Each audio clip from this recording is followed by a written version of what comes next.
बघा, नितीन गडकरी हे एक भारतीय जनता पक्षातले सर्वमान्य असे नेते आहेत आणि पंतप्रधान पदासाठी तडजोड करा असं त्यांना कोणी सांगितलं असेल असं मला वाटत नाही. मुळात या देशात ज्या पद्धतीची हुकुमशाही एकाधिकारशाही सुरू आहे, ज्या पद्धतीचे एक प्रकारे आणीबाणी लावण्याचा प्रयत्न गेला 10 वर्षापासून सुरू आहे, त्याविरुद्ध त्याच्याशी तडजोड करू नका,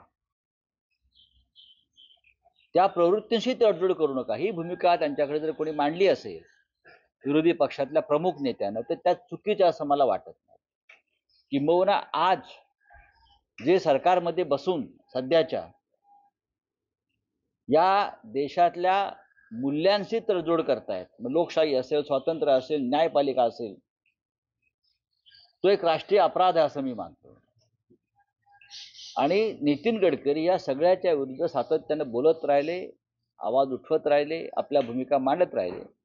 म्हणून जर त्यांना कोणी विरोधी पक्षाच्या प्रमुख नेत्यानं, ज्या नेत्याला ते फार मानतात, त्यांनी जर हा त्यांना काही सल्ला दिला असेल तर त्याच्यामध्ये फार पीडा होण्याचं कारण नाही कोणाला.